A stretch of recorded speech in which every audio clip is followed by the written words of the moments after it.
한 푼도 없이 집을 살 수 있다는 말에 이렇게 이 영상을 클릭하신 분이라면은 이 영상 무조건 끝까지 봐주시면 감사하겠습니다. 돈 한 푼 없이 집을 사는 방법이 있을까요? 과연 이렇게 물어본다면은 저는 있다고 대답은 해드릴 것 같아요. 그런데 이 방법 굉장히 위험하기 때문에 여러분들이 이 영상 끝까지 보시고 내가 이렇게 방법을 쓸 수는 있구나. 하지만 이런 리스크가 있다는 거는 알고 있어야지라고 생각하시길 바랍니다. 돈 한 푼 없이 집 사는 방법이라고 유튜브에 검색하면은 꽤 많은 영상들이 올라와 있더라고요. 그 중에서 몇 개의 영상들은 위험성에 대해서 이제 조금은 다루는 것 같은데 대부분의 영상들이 좀 너무 낙관적인 면만 다루는 게 아닌가. 그리고 이제 이런 책들도 너무 낙관적인 면만 좀 이제 다루다 보니까 오히려 이제 부정적인 면을 모르고 투자하신 분들은 정말 인생에서 뼈저리 후회하시는 분들이 너무 많이 있거든요, 주변에도. 그럼 이 방법이 뭔지, 그리고 어떻게 하면은 내가 제대로 된 지식을 가지고 투자를 할 수 있는지 대해서 한번 얘기를 해드릴게요. 일단 이 방법은 갭 투자라는 방법입니다. 이미 갭 투자에 대해서 알고 계신 분이라면은 시험시험 한번 보시는 것도 추천드리진 않지만 시험시험 한번 보시는 것도 추천드리지만 만약에 지식이 많고 이미 뭐 자본이 많으신 분들은 넘겨 가주시면 되고요. 그런데도 나는 자본이 많이 없고 그 없는 자본으로도 꼭 부동산 투자를 한번 해보고 싶어 하시는 분들은 이 영상을 보시고 스스로가 나는 이런 투자를 해도 되겠다 또는 아니면은 좀 위험하니까 내가 충분한 자본이 모일 때까지 보고 충분한 지식을 쌓고 투자를 해야겠다 이렇게 결정을 좀 하실 수 있었으면 좋겠습니다. 갭 투자라고 여러분들이 많이 들어보셨을 건데 여기서 모든 갭 투자가 위험하진 않아요. 그런데 일부 갭 투자는 정말 위험한 갭 투자가 있죠. 이게 어떤 갭 투자냐?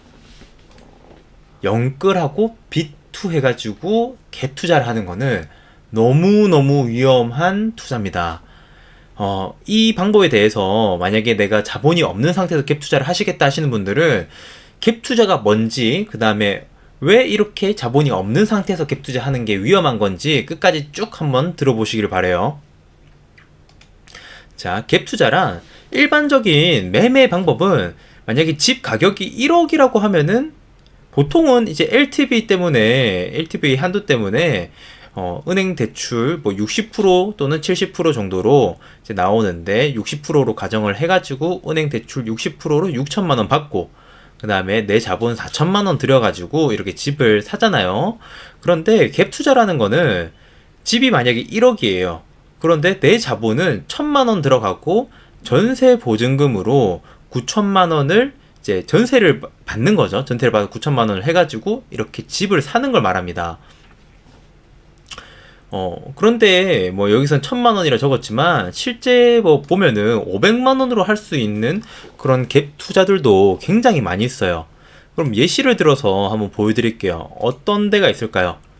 지금 제가 그냥 이거는 진짜 그냥 제가 한번 찾아본 건데 매매가가 지금 보면은 8천에서 뭐 1억 500 사이에서 지금 거래가 되고 있습니다. 여기 보시면은.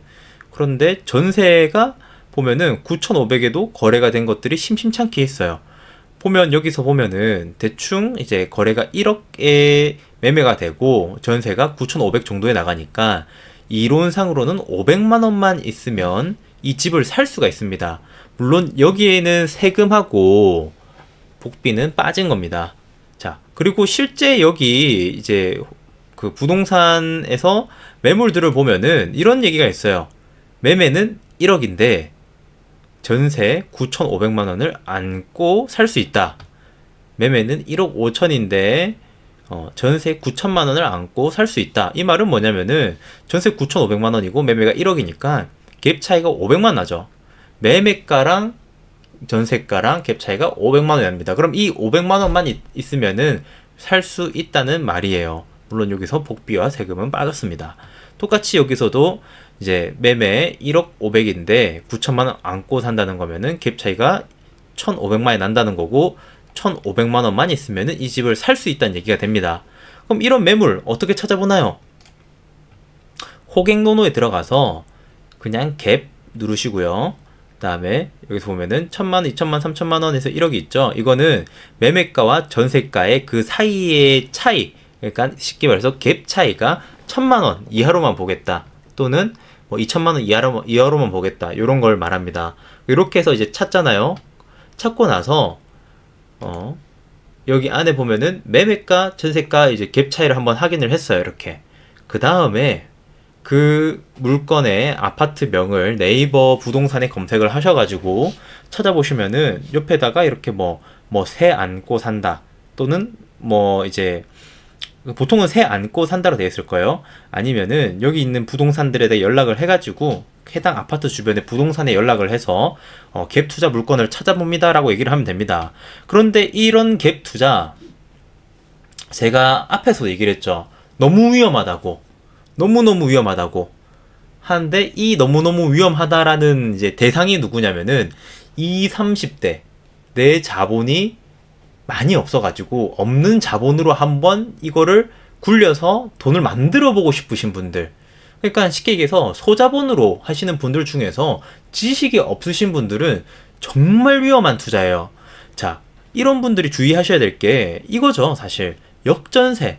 역전세란 뭘까요? 저는 처음에 역전세라고 얘기 들었을 때 뭐 전세면 전세지 역전세는 뭐야? 라고 했던 시기가 있었거든요. 역전세가 뭐냐면은 집 가격이 1억이에요. 그리고 이제 보증금, 전세로 제가 받는 전세가 9,500만 원이죠. 그럼 제 돈 얼마 들어가요? 500만 원 들어갑니다. 그런데 이 집 가격이 1억이 2억이 되면은 너무 좋겠죠. 그런 현실적으로 1억짜리 아파트가 2억 되는 경우는 거의 없습니다.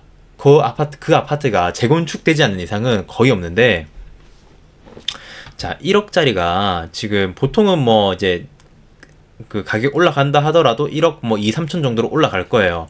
그런데 이 1억짜리 가격이 똑같이 떨어질 수도 있겠죠. 9천으로 떨어졌다고 가정을 해볼게요. 제가 이 집을 살 때는 얼마에 샀다고요? 1억에 샀다고요. 1억에. 그런데 1억에 살 때 전세를 받았을 때는 9,500만 원 전세로 받았어요. 그래서 제 돈 500만 원 들어갔죠. 그런데 2년 뒤에 이 1억짜리 집이 9천만 원이 되고 전세 보증금은 그대로 9,500만 원이에요. 그러면 이 지금 전세 들어가 있는 사람이 뭐 임대인한테 얘기를 하는 거죠. 저는 이제 집 나가고 싶다 얘기를 하면은 임대인은 이 보증금을 돌려줘야 될 의무가 있습니다.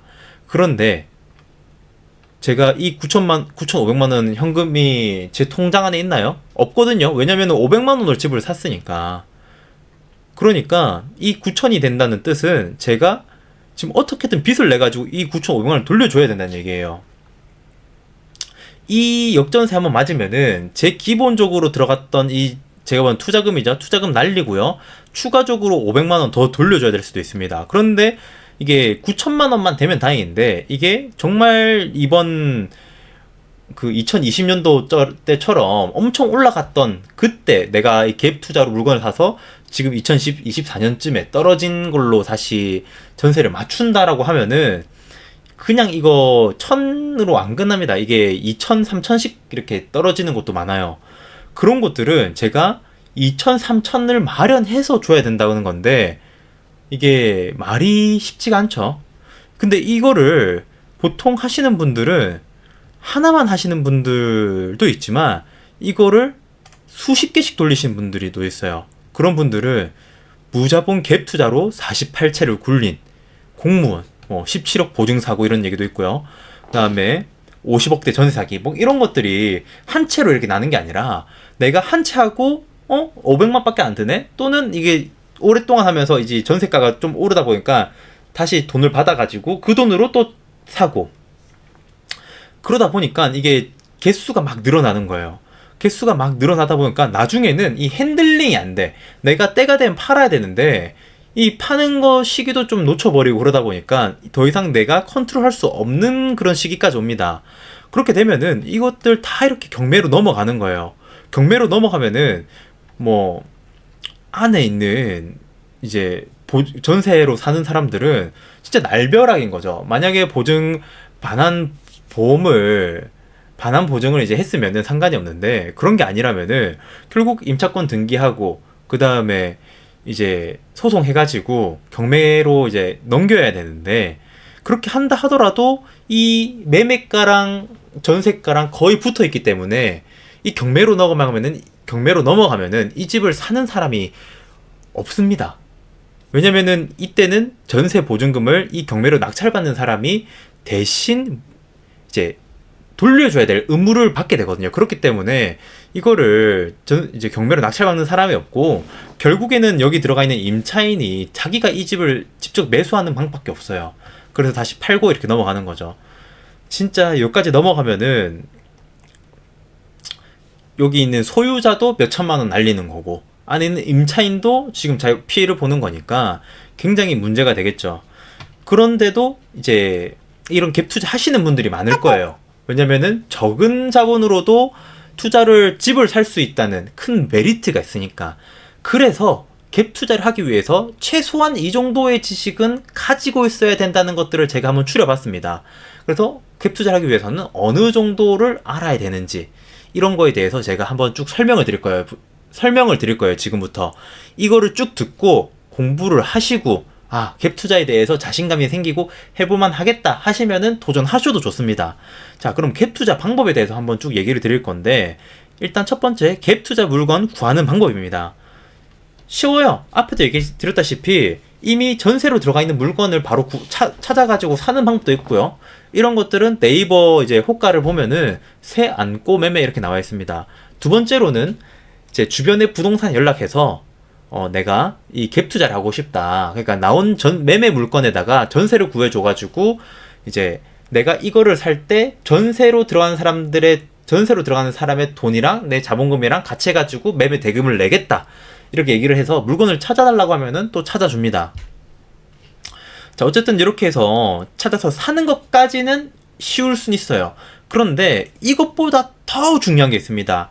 지금부터 그런 것들을 알려드릴 건데, 이 갭 투자보다 더 중요한 것들이 뭐가 있냐? 좋은 물건을 찾는 방법, 그다음 좋은 아파트를 찾는 방법, 그다음에 지역을 찾는 방법, 투자 시기를 확인하는 방법. 결국 이렇게 몇 가지의 이런 방법들이 꼭 필요합니다. 그냥 무턱대고 아무런 물건이나 내가 이 갭 차이가 작다 해가지고 사버리면은 오르지도 않고 떨어질 때는 엄청 또 떨어지기 때문에, 요런 방법들을 무조건 공부를 하시고 도전을 하셔야 됩니다. 물건별 특징이 좀 있어요. 좋은 물건이 뭐 어떤 거냐?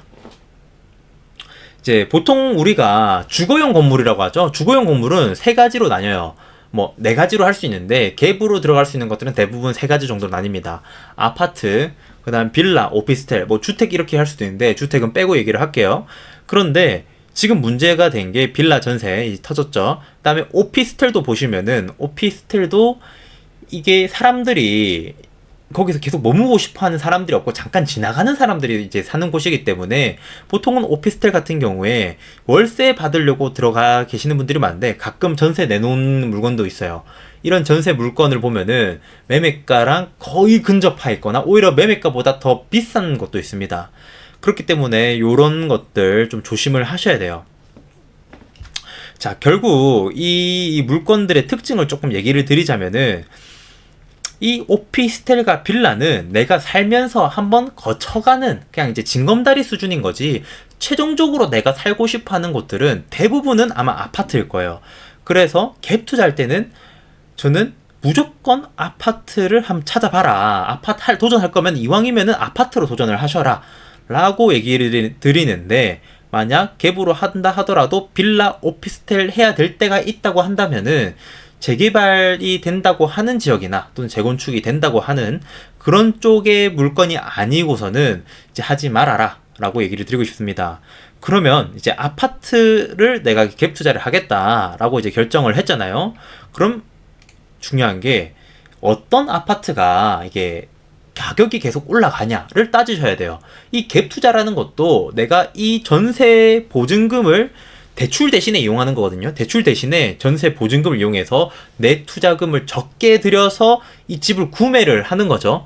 구매를 하는데 결과론적으로 내가 이게 성공된 투자가 되기 위해서는 이 집 가격이 올라가야 돼요. 집 가격이 올라가지 않고서는 결국은 똑같습니다. 내가 처음 샀을 때 1억, 2년 지났는데도 1억이면은 사실 뭐 투자가 성공한 투자가 아닌 거잖아요.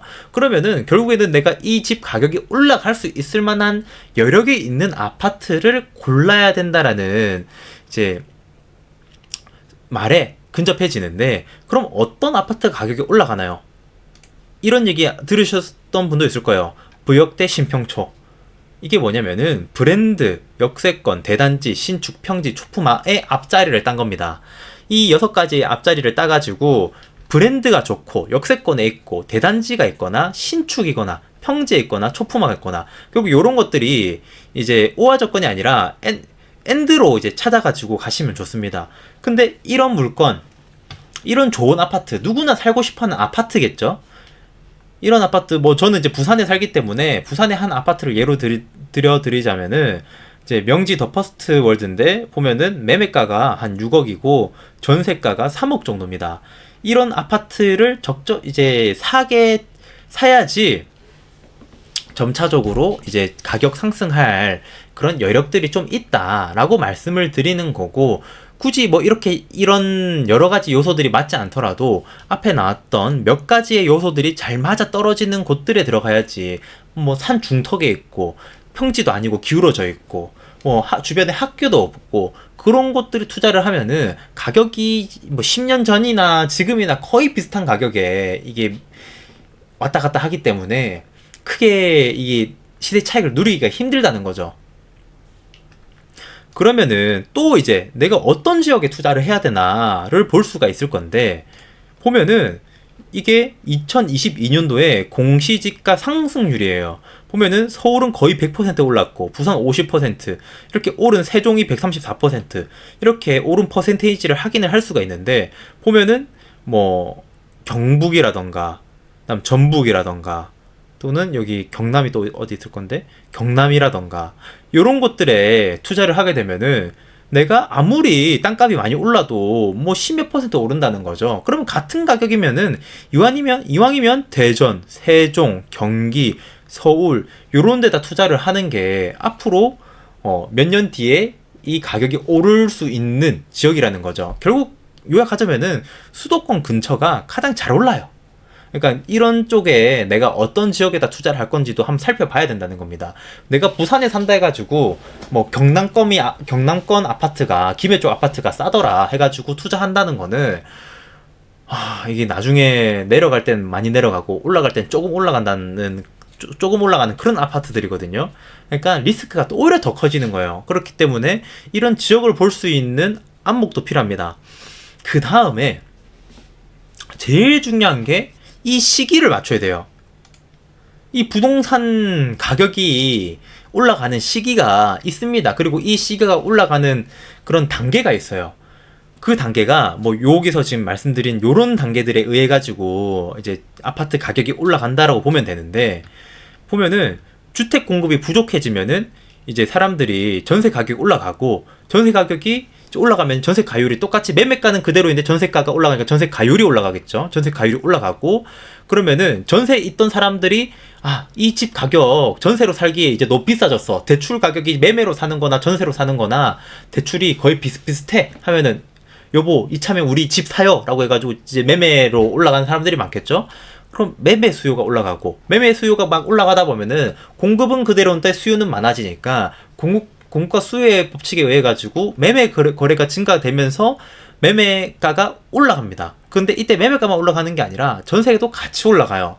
그러다 보면 이제 건설사 공급이 증가하고 이제 이런 내용들로 쭉 가게 되는 건데, 결국 이런 시기, 전세 가격 상승하면서 매매 수도 같이 올라가야 되는 이런 시기를 잘 찾아가지고 이때 매수를 해야 돼요. 자, 지금 보면은 아파트 전세가율이랑 이제 매매가율입니다. 매매가입니다. 전세랑 매매 가격 지수 차인데, 보면은 지금 빨간색이 여기가 전세 가격이에요. 전세 가격이 지금 보면은 이렇게 차이가 났다가 같이 점점 올라가다가 어느 순간 이렇게 쭉 붙어 올라갑니다. 붙어 올라가면서 여기 지금 겹쳐지는 단계가 있죠. 그러니까 적어도 내가 투자를 할 때는 지금 요 단계나 또는 요 단계쯤에서 투자를 해야 된다는 거예요. 투자를 하면서 이제 점차 이제 몇 년이 지났죠. 점차 붙으면서 이때 폭발적으로 이제 전세에 있던 사람들이 매매로 갈아타게 되는 거죠. 매매로 갈아타면서 매매 수요가 높아지니까 매매 가격이 쭉 올라가게 되는 그런 현상이 하면서 이제 2022년도에 이 가격이 폭발적으로 올라가게 되는 건데, 중요한 게 이것만 보고 또 된다고 되는 것도 아닙니다. 금리도 또 알아야 돼요. 금리, 이거를 또 받쳐주기 위해서는 금리가 또 이게 같이 뒤에서 받쳐줘야지 이거를 매매를 하거나 또는 전세로 살려는 사람들이 여보 이자가 얼마 안 되더라, 그러니까 우리 이자도 얼마 안 되는데 매매로 갈아타요 라고 얘기를 하는 거지, 이자도 얼마 안 되는데 전세로 갈아타요 라고 얘기하시는 분들은 많이 없거든요. 그러니까 이런 금리의 변화도 알아야 되는 거예요. 이런 것들 말로 얘기 드리니까 너무 쉬워 보이죠? 진짜 말로 하니까 쉬워요. 쉽게 얘기하자면은 차트 봤을 때 이거 바닥 2번 찍으니까 이제는 올라가겠네? 뭐 근데 현실은 그렇지가 않죠. 또 바닥 3번 찍으니까 올라가겠네? 또 그렇지가 않죠. 또 뭐 줄 쭉쭉쭉 그으면서 야 여기가 겹쳐지고 여기가 골드 크로스야, 이제는 올라갈 거야. 말이야 쉽지.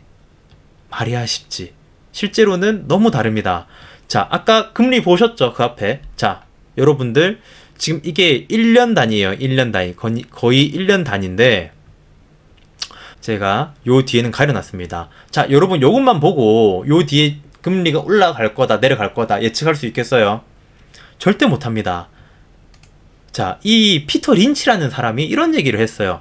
미국의 거의 뭐 펀드 매니저 중에 레전드 중에 한 분이시거든요. 이런 분이 금리를 예측할 수 있는 사람은 아무도 없다라고 이렇게 단정지어서 얘기를 했습니다. 이 금리를 움직이는 게 너무나도 많은 요소들에 의해서 움직이다 보니까 이거를 예측할 수 있다는 사람이 없다라고 얘기를 한 건데, 이런 것들을 예측할 수 있는데 그냥 시간을 쏟아붓느니 그냥 딴 거 공부해라 라고 얘기할 정도예요. 그런데 뭐 지금 금리 뭐 이게 오른다 내린다 이렇게 얘기를 하는 사람들 저는 잘 모르겠어요. 이게 정말 뭐 피터 린치를 뛰어넘는 그런 전문가일 수도 있겠지만 아닐 확률이 더 높지 않을까라고 생각을 합니다. 그러니까 이 영상을 보시는 분들, 그리고 내 자본이 적어서 부동산 투자를 어떻게든 한번 해보고 싶지만 돈이 없으니까 최대한 적은 자본으로 투자할 수 있는 방법을 찾으시는 분들, 이분들을 위해서 딱 결론 얘기 드리자면은 갭 투자 정말 고수의 영역입니다. 제가 생각할 때는 이 갭 투자는 그냥 아파트 매매가와 전세가 이 갭만 보고 들어가서는 절대 안 되고요. 그 다음에 이게 역전세가 날 수도 있어요. 그때 내가 이 리스크를 관리를 하면서 장기간적으로 끌고 갈 수 있는 여유가 있어야 되고요. 그 다음에 이 갭 투자를 하기 위해서는 좋은 아파트를 볼 수 있는 그런 안목이 필요합니다. 똑같은 지역에 있는 아파트라도 이 아파트가 좀 더 오를 수 있고 여기에 어떻게 위치해 있기 때문에 문이 저쪽으로 났기 때문에 더 오를 가능성이 높다, 뭐 그런 것들, 뭐 전망이 이렇게 나 있기 때문에 이게 더 좋다, 그런 것들을 볼 수 있는 안목들이 또 필요합니다. 그 다음에 이거를 또 알기 위해서는 경제 전반에 대한 이해가 또 필요해요. 그리고 나서 또 이 시기를 맞출 수 있는 방법, 그리고 운도 정말 줘야 됩니다. 좋은 아파트 좋은 시기라고 매수를 한다 하더라도 뭐 전쟁이 날 수도 있고요. 유가가 뭐 미친듯이 뛰거나 미친듯이 내려갈 수도 있고요. 정치적 문제 또는 정책들이 바뀔 수도 있습니다. 그렇기 때문에 이 모든 것들을 고려해서 투자를 하기란 정말 쉽지가 않습니다. 그렇기 때문에 이런 운적인 요소를 제외하고도 내가 모든 것들을 알아서 투자를 한다 하더라도 이게 쉽지 않은 게 갭 투자예요. 그런데 이런 갭 투자 적은 자본으로 샀다가 그 부동산이 몇 자리가 되는 경우가 있습니다. 그러니까 500만원 정도로 여러분들 몇 자리 알아보지 마시고 이 500만원으로 공부하시는데 투자를 해서 정말 그 딱 시기나 자본이 맞춰졌을 때 좋은 거 하나 하시길 바랍니다. 하시면서 여기에 대해서 궁금한 내용들 있으면은 댓글로 달아주시면은 제가 아는 선 한에서는 최대한 달아드리도록 하겠습니다. 자, 여러분들 오늘도 좋은 하루 되시고요. 시청해 주셔서 감사드립니다.